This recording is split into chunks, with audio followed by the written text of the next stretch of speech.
Glaciologist Luc Moreau and topographer Farouk Karded are studying the speed at which the glaciers are thawing. On board a Greenlandic fisherman's boat, they sail among the icebergs of Disco Bay.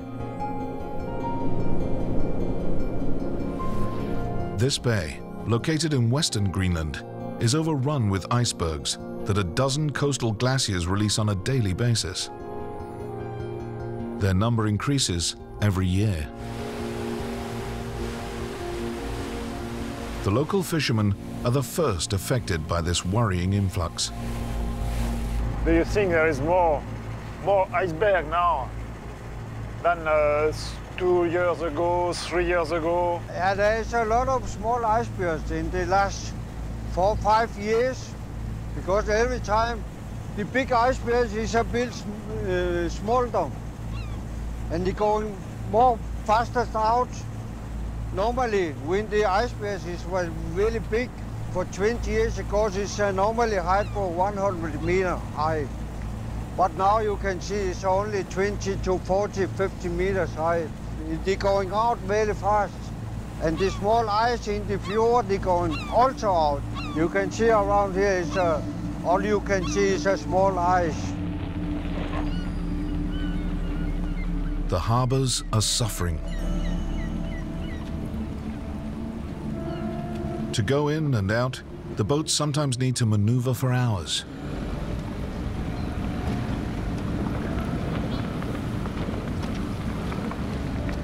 When it gets really cold, the sea becomes still and navigating becomes impossible.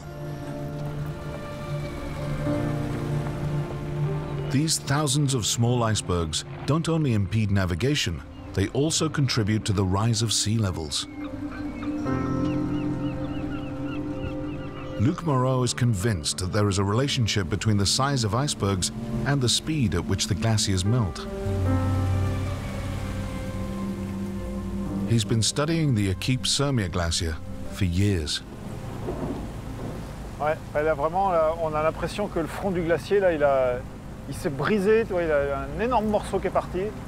Donc tous ces icebergs là, c'est peut-être la débâcle du mois de juillet là. The Akip-Surmiya is a glacier with easy coastal access. It is over 3 miles long and continues to slide faster and faster. It's therefore a topic of choice for the scientists. Each time they come here, the glacier's mass has diminished.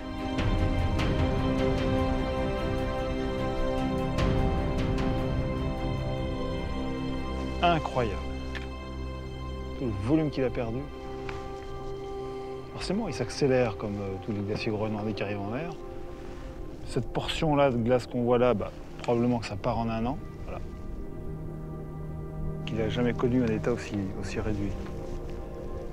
Bon, espérons qu'on a les photos. Que les batteries tiennent. Year after year, Luc keeps an eye on the melting of the glacier by leaving a camera equipped with long-lasting batteries. For him, this is the best way to visualize the different ice fluxes of the Akip-Surmiya.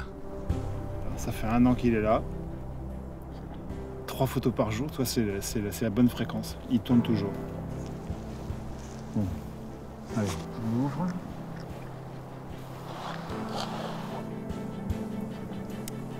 After transferring the images recorded by the camera onto a computer, Luc and Farouk can fast forward through them to observe the flow of Akip-Surmiya into the sea.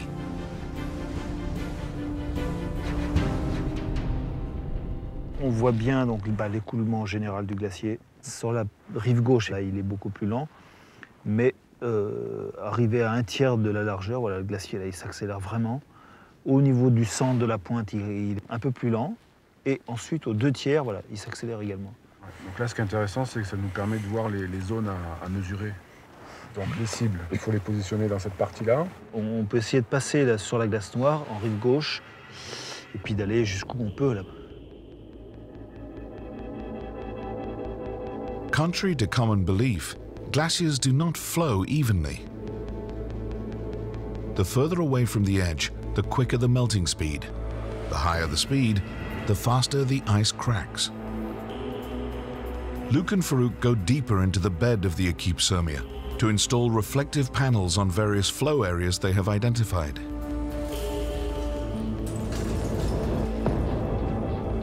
They proceed with caution.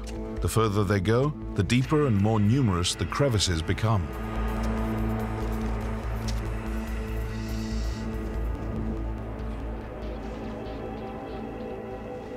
Alors ici, donc, nous sommes positionnés à 5 mètres près, comme un GPS classique, mais nous avons positionné tout là-haut un autre GPS qui est sur un point connu et qui nous envoie une correction que je reçois ici par cette antenne, et l'appareil calcule une position centimétrique. Donc ça veut dire que la cible, on va la mesurer à quelques centimètres, 1 ou 2 centimètres près.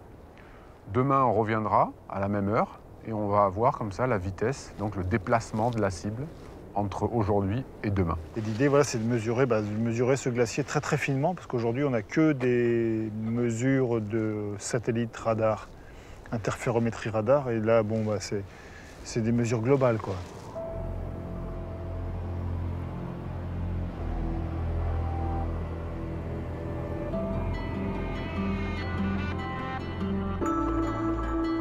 The next day, the two scientists only have to aim their laser at the targets to know their overnight displacement.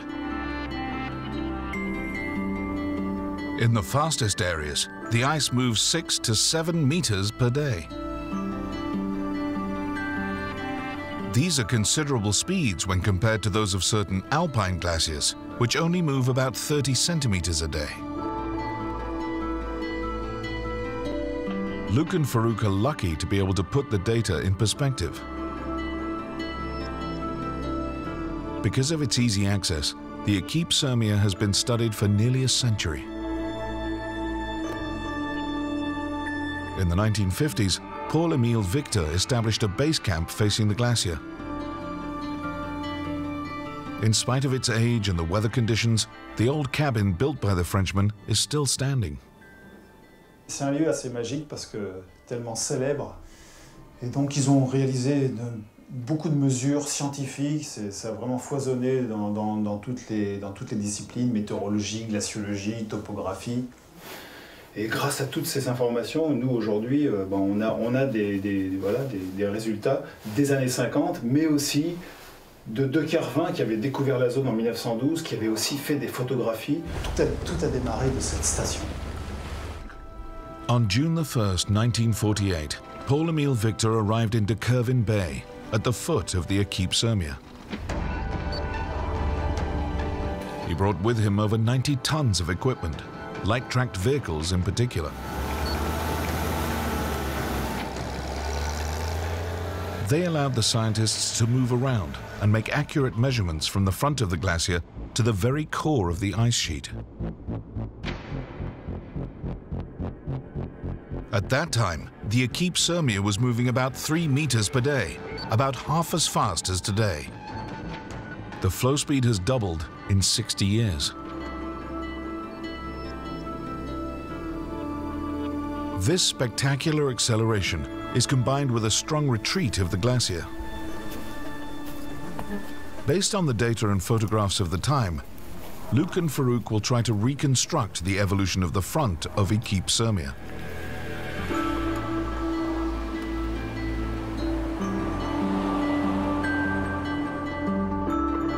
Anxious for their work to withstand the test of time, the preceding surveyors marked the exact locations where they had taken their photos. Alors, donc là, c'est le bon cairn. Donc la dalle, c'est ça. C'est la même photo, hein? Exactement la même photo. Voilà. Donc là, il a dû matérialiser le pied, ici, avec ces 2 marques blanches. Donc le repère de la dalle devait se trouver ici. Ici. By taking new photographs in the same conditions as the one taken during previous expeditions, Luke and Farouk evaluate the glacier's retreat.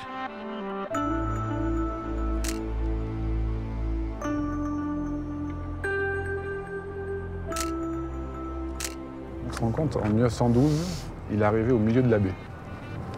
En 1912, il était là, il arrivait là. C'est énorme. Après, le glacier a réavancé un peu. Wegener, Le glacier s'est retiré, et puis en 48, il était plus avancé, puis aujourd'hui, tout ce qu'il a perdu, quoi.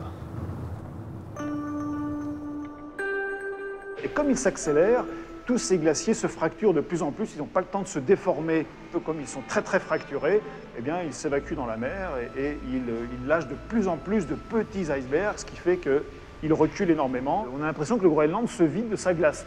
Ce ne sera pas pour la semaine prochaine, mais en tous les cas, c'est un phénomène que l'on constate aujourd'hui, que l'on mesure et que l'on doit préciser de plus en plus, parce que cet inlandsis groenlandais qui représente 8%, presque 10% de la glace du monde, et qui fait partie des éléments du climat de la Terre, eh bien finalement joue un rôle très important pour la remontée du niveau des mers dans l'avenir.